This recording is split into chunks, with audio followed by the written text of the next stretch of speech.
వాడు పక్కెళ్ళిపోతాడు కదా. అలాగే అక్కడ అవునండి, కాంగ్రెస్ని అవును. పక్కకి తప్పించే ఎత్తుగడ కూడా చేస్తున్నాడు అనమాట. ప్రజా కోర్టులో గెలవాలనుకుంటున్నారు కేజ్రీవాల్ ఇప్పుడు ఒక రకంగా ఆయన తీసుకున్న నిర్ణయం. రేపొద్దున గెలిస్తే మళ్ళీ ఆయన పదవి ఆయనకు వచ్చే అవకాశం ఉంటుందా ఎమ్మెల్యేగా మళ్ళీ ఆయన ఖచ్చితంగా ఆటోమేటిక్గా వస్తుంది. ఇందులో లాజికల్ పాయింట్ ఏంటంటే ఇప్పుడు ప్రజా కోర్టు అన్నారు. మొన్న జరిగినటువంటి పార్లమెంట్ ఎన్నికలు ప్రజా కోర్టు కాదా? మరి అవునులేండి. అంటే ఇదే ఇప్పుడు లిక్కర్ కుంభకోణం సుప్రీం కోర్టు తర్వాతే తీర్పుతో జరిగింది.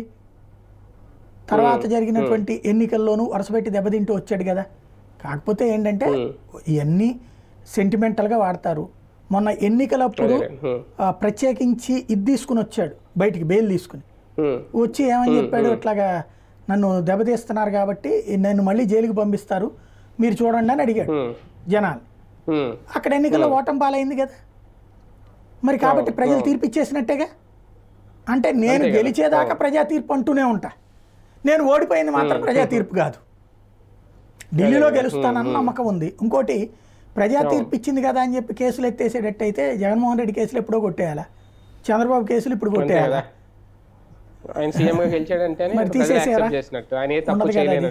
అయ్యి ఇప్పుడు పూలందేవి లేకపోతే ఇప్పుడు ఆయన పేరేంటి లాలూ ప్రసాద్ శిక్ష కూడా పడి జైల్లో ఉన్నాడు మొన్నటిదాకా.